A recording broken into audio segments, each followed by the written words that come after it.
realignment isn't done, according to Washington State's President Kirk Schulz. With an interview, Jon Wilner, Mercury News, President Kirk Schulz also talks about the SEC and the Big Ten attempting to get multiple auto bids for the college football playoffs 2026 and beyond. Welcome to episode 377 of College Football's Peek Around the Corner with your host, Greg Pflugar. We cover everything in college football because we love everything in college football. And if you do as well, please subscribe to our channel. Smash the like button. If you like our content, share the video with your family and friends. Let's not waste any more time. Jon Wilner, the Mercury News article late last night, late on Tuesday night. Please put your comments and thoughts in the comment section below the video. And, also, look, we talked about this last night in our live show, the night before. Last night, we talked about the Big Ten, the information, the Big Ten, the information that the PATC has been given in regards to digging in their heels when it comes to trying to make sure they get 3-4 automatic bids into the playoffs every single year in the Big Ten Conference. If you missed that live show, go to our YouTube channel and go catch it. But again, this is more support, more reporting that is what is going on. And Kirk Schulz says realignment isn't over. Mercury News, college football playoff, Schulz pitch for Washington State and Oregon State, communication woes, the SEC and the Big Ten, muscle, and a murky future. The playoff will expand next season, and then again, possibly in 2026. We provide a link in the description box. You can read the whole thing. Kirk Schulz didn't take the loss hard. Washington State's president pitched the college football playoffs governing board last week on granting permanent Power 5 status to the Pac-12, even though the conference will consist of just two schools, Washington State and Oregon State, as of next season.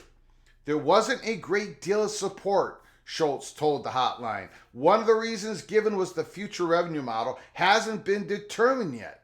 It's hard to discuss distributions beyond the next couple of years, but we appreciated the opportunity to make the pitch.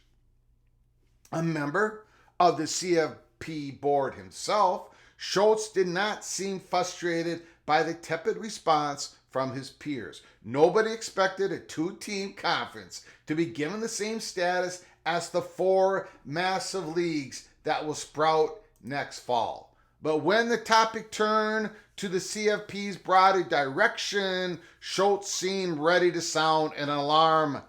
If you think the NCAA is screwed up with all of the legal mayhem and transfer portal madness, well, the playoff isn't far behind. Schulz agreed with the description often used in the media. The jewel of the college football is a mess. The playoffs, it is a mess. He offered two examples of the rolling waters. The CFP has a tiered governance structure. The 10 football bowl subdivision commissioners and Notre Dame's athletic director form the management committee. One president chancellor from each conference and Notre Dame's president form the board of the managers. The committee creates policy, but the board must approve all major proposals and changes. The commissioners meet to discuss the playoff on a regular basis, Schulz say. Every couple months they ask the presidents to approve something. We are getting too much information second and third hand. If the SEC and the Big Ten are considering things, it's appropriate they communicate to us. The communication is not going on. Now, let me be clear here at Peek Around the Corner. We believe there's a lot of communication going on, but not at the presidential level. But there is plenty of communication that is going on, and I think we're going to be hearing more about that today, tomorrow, this week. Schulz is pushing for the presidents to meet more frequently and to be kept informed of policy discussions unfolding at the commissioner level.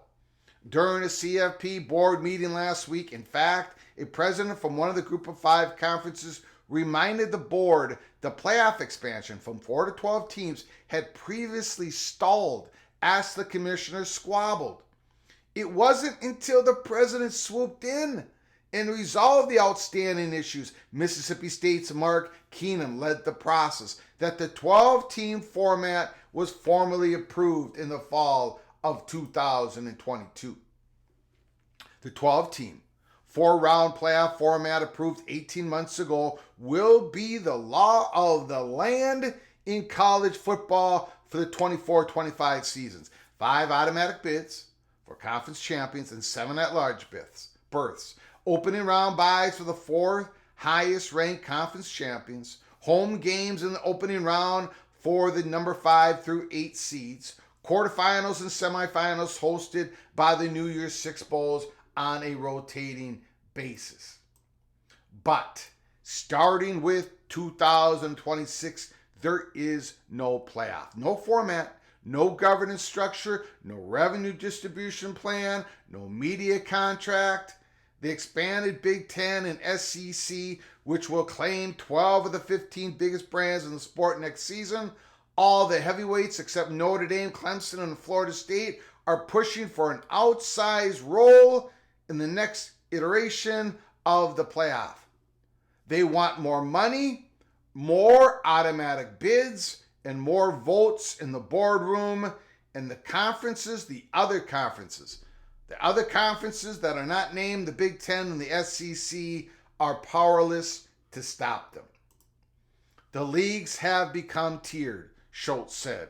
In 2 of them, the SEC and the Big Ten, this is the PATC money shot of the article, are more resourced than everybody else. And some of the highly resourced schools have a different format in mind, which would give them more automatic qualifiers. So does Tony Petitti. He has this in mind. Fox Sports, CBS, NBC all have this in mind. We've been pounding the table here at Peek Around the Corner. Big Ten has dug in their heels when it comes to this issue alone. Schultz described the next month or 2 as a critical period for solving the CFP riddle of 2026, the Great Gold Rush, and beyond.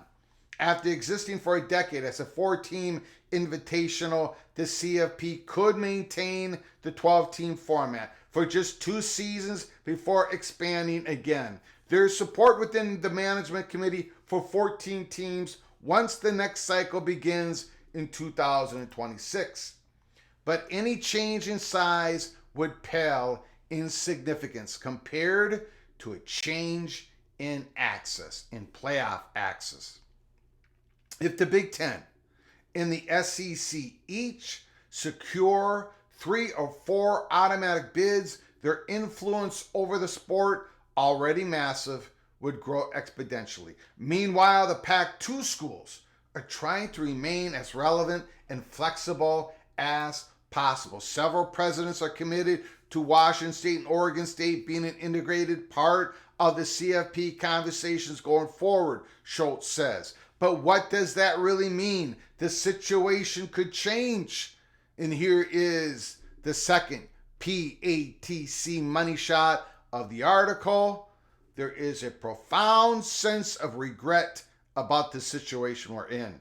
A lot of presidents have told me, Kirk Schultz, Washington State's president, a lot of presidents have told me that could have been us or that could be us. Realignment isn't done. And it's not done. It is not done at the G5 level and at the Power 4 conference level. ACC could be within a year of imploding, of losing some of their top brands, and we're going to have G5 realignment. We're going to be having this point where Kirk Schultz, well, they're having a press conference on Thursday, tomorrow. The new Pac-2 commissioner, Gould, and Washington State's president, Kirk Schultz, they're going to be having a press conference. We'll be we'll be reporting on the happenings there. But remember, Washington State and Oregon State, they're going to be using some of their resources, some of their war chest from what happened between the Pac-2 and the Pac-10 versus the Pac-2 and the Pac-10, and they're going to be creating a conference. They're probably going to be picking off the top Mountain West schools. It may not be a total merger. They may just take the top 6 or the top 8 Mountain West schools, or maybe take a couple of the AAC schools. We do not know. We do not know the future, Washington State and Oregon State, but they are going to be creating something, some G5 conference. So, we know that realignment isn't done. And we do know from the reports that we've been given here at Peek Around the Corner, the last 2 live shows, last night and the night before, we've been reporting to you all that the Big Ten is going all in on automatic qualifiers, more than 1, more than 2, 3. They're shooting for 4. So that's gonna be the big story coming up here in the next couple of days and next weeks, and hopefully some sort of resolution happens in the next month, because it needs to. We need to know what the college football playoffs are going to look like 2026 and beyond. We're going to cover this story and every other story in college football. Stick with us here at Peek Around the Corner. Put down your comments and thoughts in the comment section below the video. Until next time, from all of us at PATC to all of you, please, you all take great care of each other. Thank you so very much.